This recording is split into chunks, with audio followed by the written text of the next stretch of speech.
All right. The topic that we are going to be talking about today is very raw, rough, and we're still experiencing grief. So you see the title of this video, our 7-month baby passed away, and this is the timeline and our experience. And the reason why we want to share this with you is we do feel that the public hospitals, not all public hospitals, but the particular one that we were at, did have some neglection. We feel that if we voice out what has happened to us and share our experience, that hopefully you can take the precautions to prevent this from happening, because it's really rough and it's nothing that new parents or any parent should go through. Before we even get into it, disclaimer that we're not bashing all nurses or all doctors.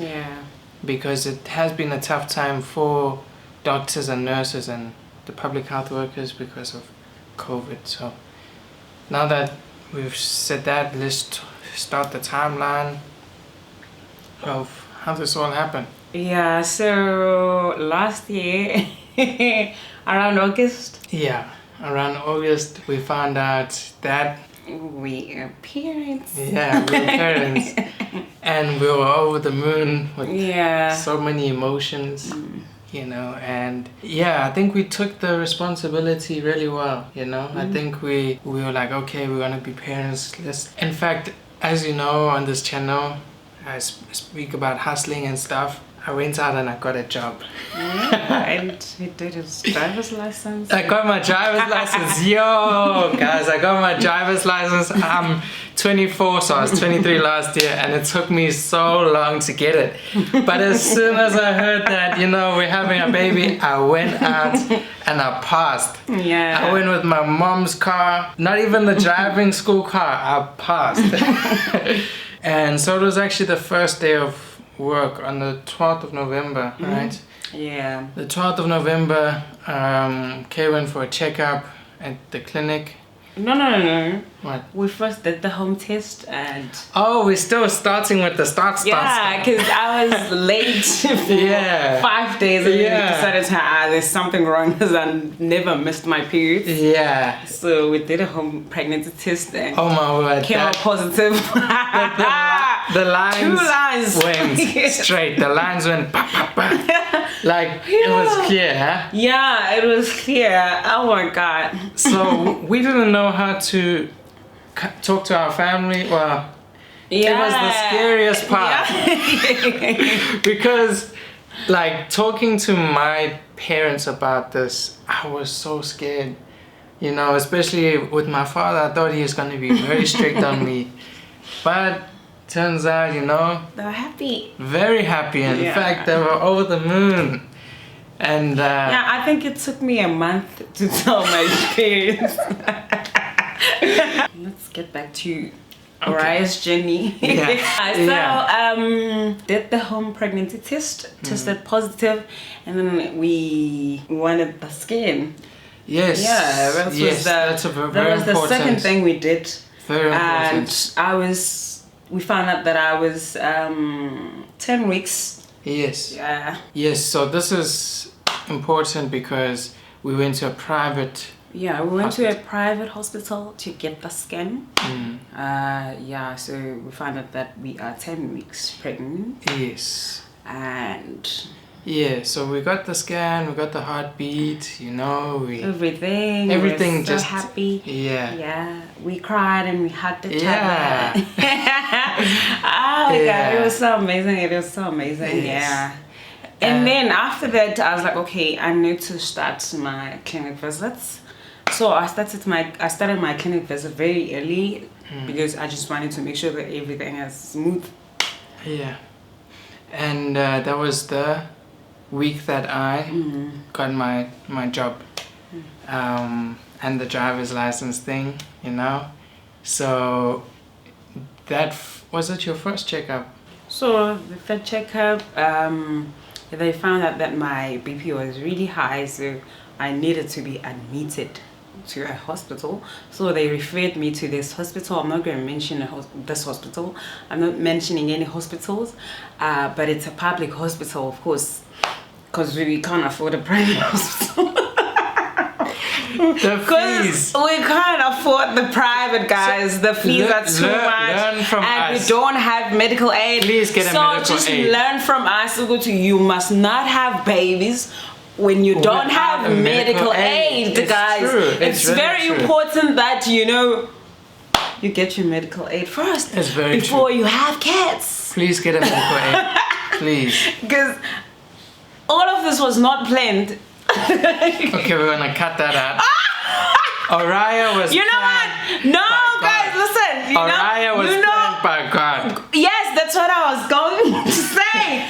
Oriah was planned by God. The reason for Oriah's name, it means God's light. Yes. So God came, shone the light. Yes. And Oriah was born. Yes, because Oriah was everything to us, because Urosi knows I was really, really going through a rough time when I found out that I was pregnant, and Oriah, she brought a lot of joy in my life. I was so happy. I had something to live for. I was just so happy. Okay, enough about me. We hear about Oriah and our pregnancy journey. Oriah was just a light in our life, man. Yeah. In our lives. Yeah. Okay, guys, don't mind my English, Yeah. Okay. Yeah, I was admitted because of my BP. It was too high. I think it was 144. 144 over 90 almost something. I don't know. Yeah. Yeah. So I think I spent like the whole month at the hospital. Guys, let me tell you. So when I went there, I was healthy and good, guys. Good. Wait, before you get to that part, guys, let me tell you the stress. Okay, so the stressful part was the first week that Kay was admitted to the public hospital. It felt like there was no momentum, right? We were told there was a 50% survival rate of our child's life and Kay's health was at risk. So that was very stressful. Yeah, that was extremely stressful. I mean, imagine going to work for the first week and then the boss sees you crying on the phone and all of that. That was extremely stressful, and I knew that I had to do something. Like, I really had to go and try something because we found that everything was being slow. Like kept on giving you blood tests same time, and every day was a blood test, urine sample, and I think the turning point was when Kay's BP dropped to 30 because they put her on this BP medication, and Kay went and told the nurse, like, I'm experiencing these symptoms, and the nurse shouted at Kay and said, you should have told the doctor when he was here. But you know what, we won't get into that because that's another story on its own. But what ended up happening was I went to the private hospital that we went to do the scan, and because we found out there was a link there, we don't want to mention names or anything like that, but there was a heavy influence to that public hospital. And he said, no, I'm going to go and investigate and see what's happening. That was our chance. Yeah, and he helped us a lot. Helped us a lot because Kay's case wasn't just any high BP case. Yeah. They found a large cyst on Kay's ovary. Yeah, my left ovary. Yeah. And that was really shocking for us. How the doctor helped us was there was an investigation on how Kay's case was being treated. Yeah. To cut a long story short, we were told that this would have to be like a surgery would have to be done, and she was going to be moved to the best of the best. Yeah, and they said they need to remove the cyst before 22 weeks. Yes. So at that time I was 16 weeks, and they kept me at the hospital for the whole month, guys. The whole month, and nothing was being done until the doctor helped us, until he decided to intervene. Yes, so when the private doctor came and intervened, he wrote a letter to get Kay transferred, all right, to like a really good hospital. This was a really scary part. Kay had from 16 to 20 weeks, right? To get the surgery. It's called laparoscopy. So the hospital that I was transferred to, the doctor, the gynecologist, they asked for me to do a coronavirus test before I get transferred. So I did that and the result came back positive, guys. So you're pregnant and you have coronavirus. Guys, it was hectic. It was. I had a tough time. It was hectic. So yeah, I tested positive and then now I was told, okay, I have to quarantine for 14 days. And then the whole procedure was postponed. So literally from the 16th week to the 22nd week, this is all that happened. And from the 16th to the 17th week, there was delays. The public hospital doctor didn't get the transfer letter done. Then in the second week, it was done, and then coronavirus happened. And then the last time... And guess what? So when I went to the hospital, I was good, I was healthy. It was just my BP. So sometimes when you're pregnant, your BP can be high. But then, where did I get the coronavirus? So guys, fast forward, I went to the hospital where I was transferred. And guess what? When I got there, they said, oh, well, your doctors should have told you that our doctor here who's supposed to do your surgery, he hurt his hand, he cannot. Fractured his hand. So yes. 3 times. The first time, delay from the public hospital. The second time, coronavirus quarantine. Then the third time, the doctor's hand got fractured. Yeah. So 22 so weeks no one was available to do the surgery. Then they said, okay, there's nothing that we can do. You need to go back to your doctor. And then I went back to the doctor and I told 22 weeks. At 22 weeks, and I told him, and he said, oh, don't worry, you know what, is we wanted to do this surgery before 22 weeks, because now the risks are really high. Because after 22 weeks, yeah, because of the growth of your baby and everything, so the risks are really high now, so we can't do the surgery anymore. We're just gonna monitor the cyst and see how the baby's growing and how the cyst is. All right, to sum up everything, there was a lot that was being told to us and we were very stressed at the time. You have a cyst, you have COVID, you have BP. 50% survival rate for our baby. To miss the surgery, which we thought was going to save our baby, even more stressful because we could only see the doctor in January, right? So this enters the new year. Basically, we just had to hope and pray that everything was gonna go well. Oh, and by the way, through this whole process, our baby was healthy. Yeah. All the checks, everything was healthy, normal and healthy. Normal. Yeah. So the only risk was the cyst. That was the only risk, that we were told about, and then they never really mentioned any risk about me having a large and a great placenta. So that is the next topic, and we'll get to that as soon as we had the last 3 checkups for this year before. So this is a big point and a big factor why we're talking about everything is the fact that Kay's case, at a high risk case, doctors were changing all the time. So now her doctor that she was with at the public hospital, when she comes back in Jan, a new doctor is given. That doctor was telling us... No, the thing is, every time when you go there is a different doctor. You are seeing a new doctor who doesn't even know your case. So in Jan, the doctor says, we have a high possibility of having an early birth. Doesn't know how long he's gonna keep the pregnancy for, right? And then the second doctor in Feb, he didn't say much.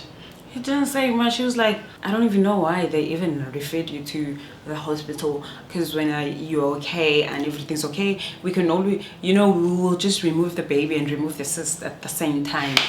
And that's what I was told in February. 1st of February. Your baby's okay, everything's good. So, see you on the 15th of February. And then the best and worst day.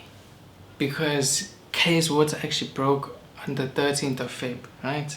Let me tell you, before we get to what happened, as a father and a mother, when you've been feeling your baby's heartbeat, you've been feeling the activity, you see the growth, you build these memories of your child and how you're going to raise your child, and it's always filled with wonders and hope. So when your water breaks, that was what a hell of an experience. I was the panic one, right? I was panicking. Kay was fine, but it just happened. It was like whoosh, like we were it was 5 a.m. It was 5:30. Like the night before, we did feel Oriah kick and stuff. Yeah, I remember. Yeah, we felt her kick. Yeah, she was doing big kicks also. So Kay's water broke, and within 15 minutes, because I was so scared, I was like, I've never heard a baby water breaking at 7 months. Yeah, I was worried about that.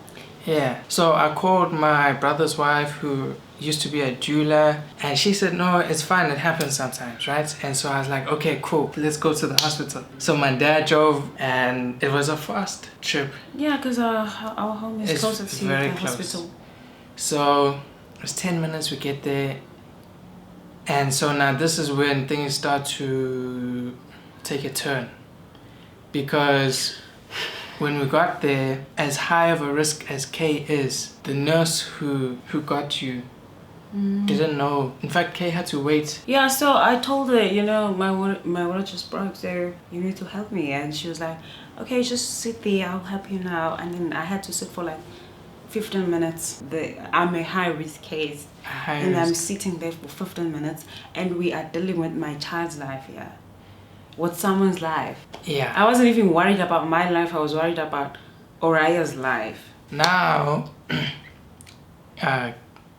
Kay is waiting, and I'm waiting. Another thing that I didn't like was, as a father, you need to be there for your partner's birth, for your child's birth, so us fathers had to wait. Okay, I understand COVID and stuff, but still, like you have to be there for your partner. Yeah, so they called me in to do small checkups, the BP, and asked me a couple of questions. She had to do the TCG, where they scan, where they look for the baby's heartbeat. Nurse found the heartbeat, but my baby's heartbeat was faint. So she called a doctor to come in and check. Which took time as well. Which also took time as well. So the doctor came in and she was asking me questions, and I was, responding to all the questions and stuff. She asked for a big scan, and of course, she checked the baby's heartbeat and she couldn't find it. I guess it was too late. And that's, the worst feeling in the world. Yeah, it is the worst feeling you. Especially for Kay, and for me as well, but I mean, to hold a life that was there and then there's no more life. Yeah. And although we knew that it was high risk, we were always told that our baby's heart was okay, and it was just a procedure, an early birth that was going to be done, and our hopes were high. Yeah, so yeah. So the nurse came and asked me my relationship with Kay. She asked me, how do I know Kay? Was I there from the beginning? Did I know she was pregnant? And then she said that, I'm afraid to tell you that there is no more heartbeat for our baby. And that was devastating for the both of us. I wanted to be with Kay because she was literally in the other room, and they told me, no, I can't see Kay. Yeah, so one thing that what Kay had to go through as well is natural birth. Yeah, so after the doctor couldn't find the heartbeat, she called a senior doctor to come in and also check I guess, to make sure. And the senior doctor did not find our baby's heartbeat. There was nothing that they could do anyways, so because the baby's heartbeat was no more. So the next big worry on my mind was Kay's life as well, because you hear about these things and now you going through them. So I had to grieve and then also hope and pray that Kay's life was going to be okay. Yeah, guys, because my pregnancy was really hard. It was really hard. I was sick throughout the pregnancy. Yeah. Oh, we went through a lot. I went through a lot. So after they told me you're gonna give birth naturally, so guys, imagine you are told that your baby's normal. On top of that, you still have to give birth naturally. That's the worst thing ever, because now what's going through your mind is that your baby is normal, but the pain also, you're having labor pains, right? You're going to give birth.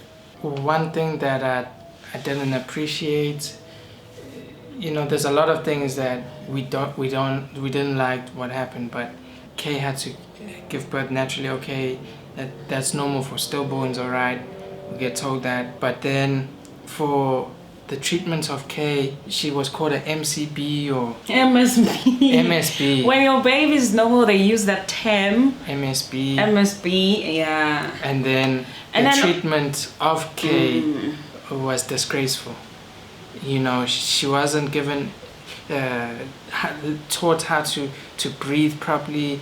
In fact, the cleaner that was walking past shouted at the nurse and said, "Hey, this lady here is giving birth," because after they told Kay, your baby is no more, they made her wait on the bench. Yeah. It was the lady who was cleaning who said, "No, this is not okay. Can you find her a bed?" She's in labor pain. She was supposed to get pain medication. The nurse didn't give it to her, even though it was instructed by the doctor. But she was like, no.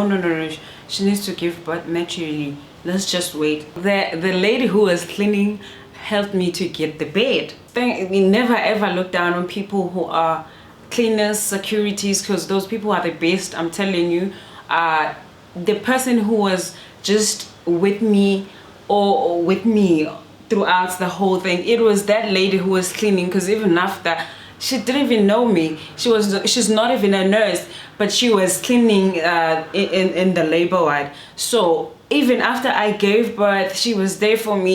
She gave me water and she was like, "Listen, I know the feeling." She was there comforting me, guys. The nurses didn't care. They didn't at all, because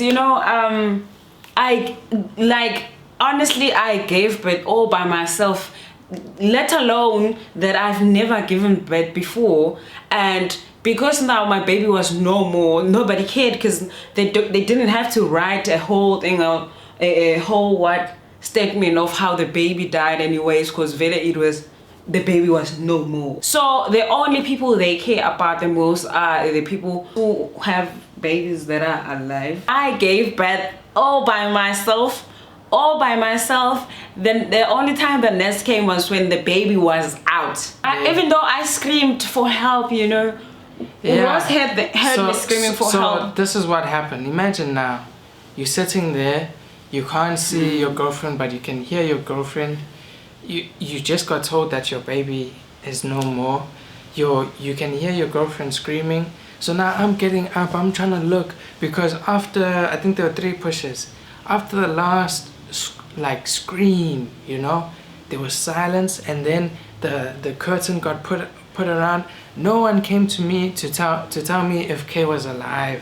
And when I'm getting up to try and look, I'm hearing intercoms going emergency, and then the nurse dealing with Kay has the audacity to ask me why I'm stressing so much and I must just sit down.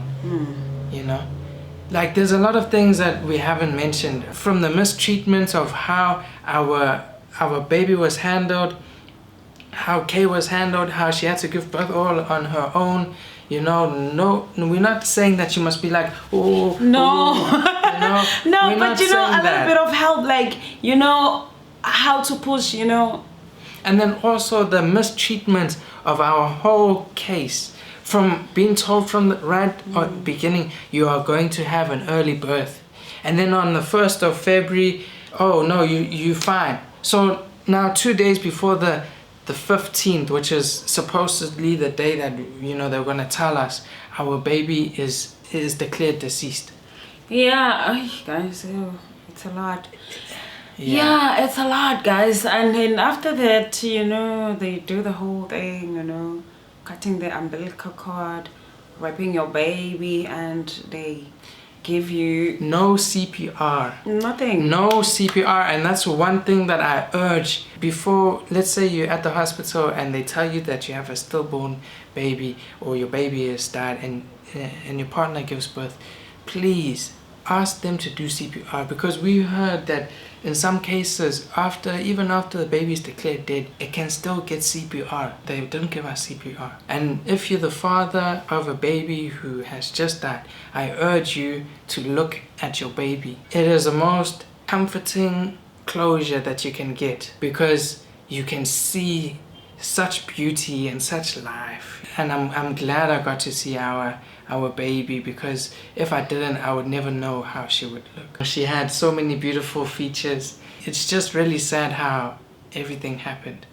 I know most of the time we don't plan things like this, but I think it is very important to plan having babies. And also another thing, you know, as women, we don't go for gynecologists, checkups and stuff like that to know, you know, was you good. When you lose a baby, I'm talking this on my side, because Urosu didn't have a bump. You know, when you lose a baby and they tell you that your baby is perfectly fine, but the problem here is you. So you feel kind of like responsible, because they're telling you you have a cyst. That is on you, right?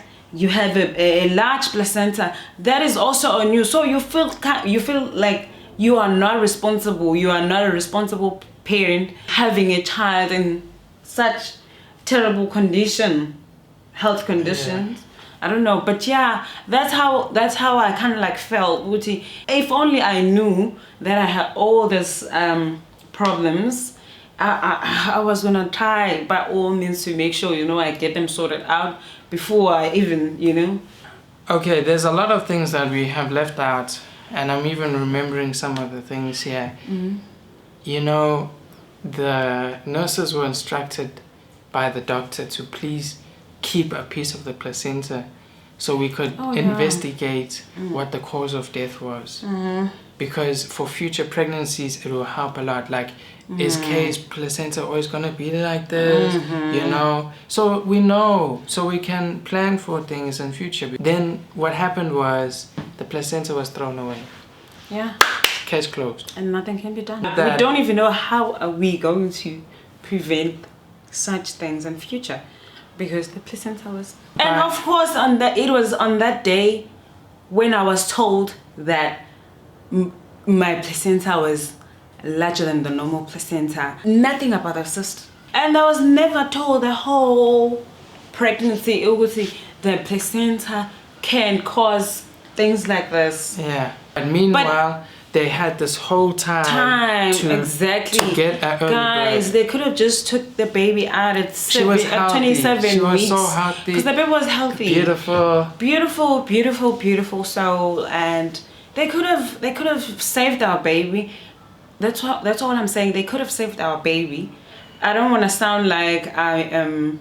We don't want to sound revengeful. Yeah, exactly. We want to voice our experience so that you can take the precautions in order to have a healthy family. Let's say you don't have a medical aid. Let's say you 1 month in pregnancy. Go and do the checkups. And we're not saying that public hospitals can't deliver babies. No, because everyone is a product of some public hospital being delivered. I mean, I'm not saying, you know, they killed our baby. No, I'm not saying that. Because they're not God, they don't perform miracles. and our baby's heartbeat stopped. Even if they performed CPR at the last end, as soon as they were there 4K, they took Oriah out, they gave CPR, and it still didn't work. We would have felt a lot more closure. Yeah, a lot more better, yeah. But no CPR was given. It was like case closed, baby's died. You know, once there's no heartbeat, it's like case closed, baby's no more, done. Okay, the battery is about to finish, the light is going down, and we just want to reflect, you know, on a couple of things. It was just hard, you know, being told that your baby's heartbeat is no more. I don't know, I'm still struggling with that, guys. I'm still struggling with that. Yeah, I mean, we haven't been able to sleep since the 13th of Feb. You know, we're still going through the process, and what I'm grateful for God is that Kay is here by my side, and although we have buried our child, you know, we are still hopeful for the future, and we have Oriah's light on us. Yeah. You know, and there's nothing that you can do that will bring your child's life exactly back. There's nothing that we can do that will bring Oriah back. But if we voice ourselves and try and help the families who might be going through the same thing, and even if you've lost your child, you know, I think it's important to talk about these. Yeah, and have each other's back. Yeah. Yeah, be there for each other, because as much as I'm going through this, Ross is going through the same thing. Yeah, it's really difficult process. Yeah. Because we all deal with grief in a certain way. Yeah, true. And yeah, I think, you know, there's no best thing that you can take from this, but the memory will always be with us. Yeah. And Oriah will always be our baby, and yeah, we love her. Yeah, we love her. So we're just gonna end it here. God needed an angel by his side, so he decided, you know, he's gonna have our angel by his side. But we wanted our angel with us. But we wanted our angel with us. Yeah. Yes. But then, just because she's not with us, she's with God, doesn't mean she's not with us. Yeah. She is with us in spirit. So, thank you. Thank you. God bless. God bless you. And I hope this will help. Yeah. We're gone blurry now, so I guess this is time. Oriah is saying